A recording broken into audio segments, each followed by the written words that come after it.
Hey folks, Zach Osterman here. I'm Insider Indianapolis Star. Forgive me if I look tired, but wrapping up a pretty busy day here in Bloomington. It is Wednesday, July 30th, 2025, and today we got to look at both football and basketball practice, if you'd believe it. Curt Cignetti's team broke into fall camp today, and Darian DeVries opened up one of his pre-Puerto Rico practices for the media to come in, make some observations, and then talk to a few of the players. Just want to recap some of that. We'll have a lot more at indystar.com/sports. I'll say that at the top of this. We've already got a bunch from Curt Cignetti earlier today, from me and Mike Neislick, some stuff from Darian DeVries, from Mike kind of immediately afterward about some injuries that we'll talk about, and I'll have some practice observations at indystar.com/sports either tonight or tomorrow morning. And then we'll have more, obviously, from the basketball side, spinning into the Puerto Rico trip beginning in next week. But to start with Curt Cignetti, I would say just kind of continuing to hammer something that has, I'm looking at my list of kind of topics over here, forgive me, continuing to kind of hammer something that Cignetti has been, pretty, I think it's been pretty apparent with Cignetti is he's clearly just more comfortable, I think, where his program is. There's a lot less sort of bullishness, but not in a reserved way. I think more in the way that he doesn't feel like he needs to be as front foot as he was a year ago. There's a lot more just you feel like he likes the competition he has at a number of different positions. He likes the pieces he has. Someone asked him, for example, about Jamari Sharp at corner, and he said Sharp has really improved and progressed in the last several months, but he also likes the competition that'll be pushing Sharp, someone like Rylan Gandy, for example. And I think that's probably at a lot of different spots on the field. One that he did name check when he was asked about it, he said he really likes the potential of his offensive line, which I think is an interesting sort of observation from Cignetti, because it did seem like when Indiana kind of bumped into a little bit of a ceiling last year, you think about the Michigan game, the Ohio State game, the Notre Dame game, the line of scrimmage, when Indiana kind of hit those, elite teams, those teams that had, great to elite talent on one or both sides of the line of scrimmage, that was maybe a bit of a sticking point for IU last season. And if Cignetti really feels like this offensive line is one that's got a lot of potential, then you feel like that's a good sign for Indiana. He also hit on staff continuity, which is something that he's talked about a lot, that the less that, guys have to learn the way each other works, the way he works, the way to get the best out of one another, the way to just sort of fit everybody's individual working process into the collective, the more efficient and successful everybody can be. And I think, Cignetti clearly felt, once again, really good about that.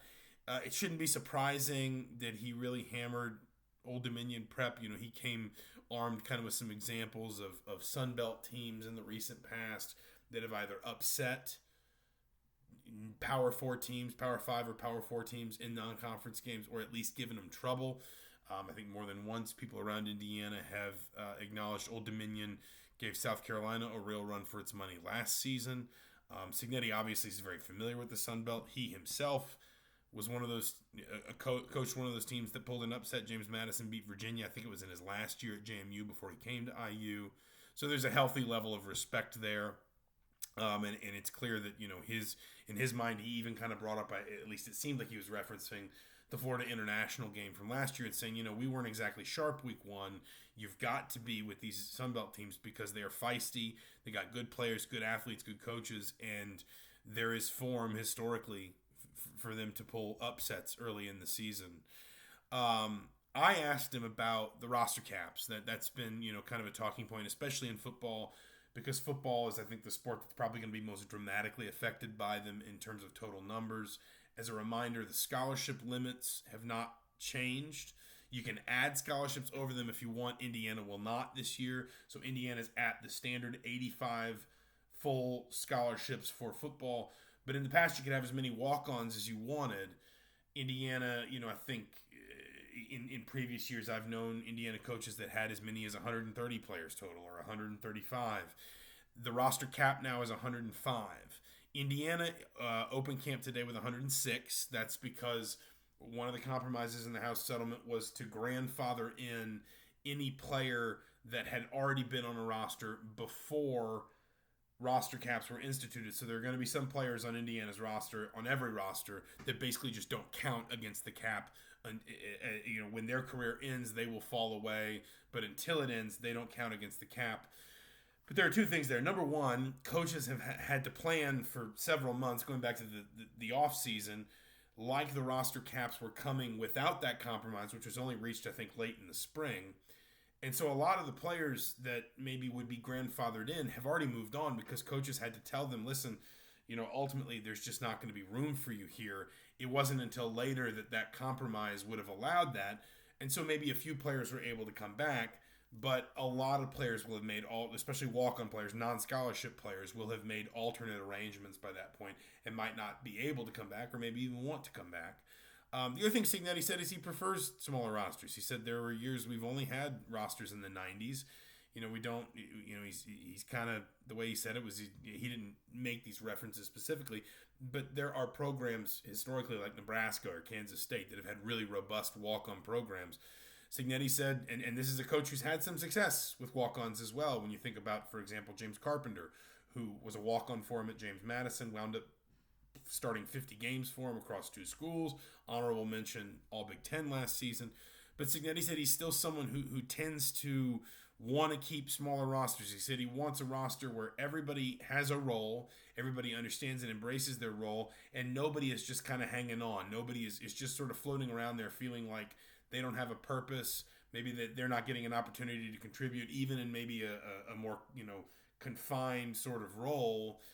And that leads maybe to a little bit of drag. That leads to, either players who are dissatisfied or at least players, I think what he was trying to say, who just sort of feel like they're just sort of floating around in the program without really contributing anything, and that's not a positive. And Cignetti's point is he wants a roster that is a little tighter and more efficient, because that way he can spell out a role for basically everybody, even a non-scholarship player, even somebody who's going to do a lot of scout team work or whatever. So Indiana only opened today with 106. My guess would be that would be one of the lower numbers in the Big Ten.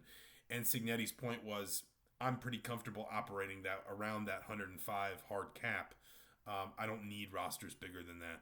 There wasn't a lot really to take away. I mean, I just did 7 minutes on football. There wasn't a ton to take away on football today.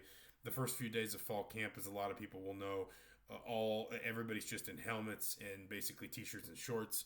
So, there's no contact. You're probably not even getting a great feel for first team this or, first team rotations here or there. There are going to be some things that start to bear themselves out, but a lot of it's really going to be decided once pads come on, because this will be the first time, for a coaching staff, you're really restricted in what you can do with your players in the summer. These are your first looks at your roster since spring season. So you're kind of coming back in, just seeing where everybody is, who's had a productive summer. Does anybody look different than they did 12 months ago or 6 months ago? We're going to learn a lot more, as Curt Cignetti and his staff do, in the next few weeks. But transitioning quickly to basketball, it was kind of eye-opening to see DeVries' practices. They were a lot of what he promised. They're fast-paced, they're efficient, they're very energetic. He said afterward, we want a loud gym. I think that was a direct quote. There was a lot of cheering, a lot of clapping, a lot of yelling, a lot of emphasis on, guys reminding each other to communicate and talk. As you'd imagine, that kind of wanes across the course of practice. And I think probably one of the lessons, if you're a head coach, is, hey, that's got to be ever present. But that's why you have practices in the off season to sort of build those habits. Offense, I don't think it's unfair to say ahead of defense. Probably not a surprise. DeVries made the point that when you bring a lot of guys together that were in different programs, they were all probably running, at least slightly different defenses with different principles, defenses with different terminology. Maybe some did a little more zone, a little more pack line. Maybe some switched everything. Some barely switched at all. And so there's been a lot more sort of trying to reteach everybody together the defense, whereas it's clear that this group just fits well together in terms of a lot of different offensive skill sets. A guy like Lamar Wilkerson, for example, looks like a really high-level shot maker compared to Tatum Connerway, who by his own, sort of description is much more of a driver, slasher type player. You have a Tucker DeVries or a Reed Bailey. We can go down the list. And DeVries had a quote where he basically just said, I really like the way that this team, and I'm paraphrasing, but the way this team moves and shares the ball. So many of Indiana's offensive drills were built around court spacing, the relationship between spacing and screen actions, or just pure ball movement and shooting, drive and kick. extra pass drills, things like that. I think we'll see if it bears out, especially beginning with the Puerto Rico trip. But I think that, Darian DeVries is pretty clearly pleased with where his team is at from a shot creation and shot making perspective. Defensively, again, I think, listen, this was probably never going to be an elite defensive team. They don't have a ton of size. You don't have maybe those obvious like rim protecting players that just sort of shut down the lane, like what Indiana had with a player like, for example, Trace Jackson Davis or Khalil Ware. You're going to have to, I think, number one, maybe score a little bit more, which Indiana looks like it might be equipped to do. And you're also just going to have to figure some things out in terms of, especially in a defense like the pack line, which is kind of designed for this. It's kind of designed to make a defense, something better than just the sum of its parts. I think that Indiana is going to need to really kind of hone in on that as time goes on. I do think that, a player like Sam Alexis is going to be important in that respect. I think we're going to wind up probably coming out of Puerto Rico talking a lot about guys that are making shots or are creating shots. But I think that Alexis is the kind of player that, given his experience, given he's, probably the most sort of credentialed rim protector, rebounder, hybrid player on this team, right now, your starting five, at least based on what we saw today, my best guess would be Connor Enright, Tatum Connerway, Lamar Wilkerson, Tucker DeVries, and Reed Bailey. But your next two are Sam Alexis and Josiah Miles, and I think Alexis in particular is one where if you told me right now that his role grows in a really positive direction across the course of, let's say, December, January, February, I think Indiana's got a chance to be better defensively as the season wears on, because I think he's one of the few players on this roster that really just changes that formula, that math really quickly. There are a few players that are out. Nick Dorn and Jason Drake were both out with injuries. DeVries wouldn't kind of get drawn into specifics on the nature of their injuries, the timeline. He did suggest that Dorn probably won't be ready till sometime closer to the fall, which kind of gives you the sense too that maybe Drake is a little bit closer to a return, but that Dorn is probably a longer term concern. Based on the way DeVries talked about it, I would be surprised to see Dorn, who's the Elon transfer, play in Puerto Rico. At this point, I would probably also be surprised to see either of Indiana's international additions, Alexa Ristich or Andrei Asimovich. Neither one of them with the team yet. DeVries said one of them they were hoping to get here maybe by the end of the week. Your best guess would be Ristich on that, because obviously he's been committed and signed longer. But neither one of them is with the team yet. And while they will get the benefit from being around the team and maybe be in some practice sessions and things like that, leading up to and certainly during the Puerto Rico trip, DeVries wouldn't kind of commit to either of them being ready for game action in Puerto Rico. So I wouldn't be stunned if you're talking about 9 scholarship players being available. Maybe a 10th gets sprinkled in there somewhere when Indiana heads to San Juan next week. And so you're not going to see, the finished article for Indiana. Not that you would in an August tour anyway.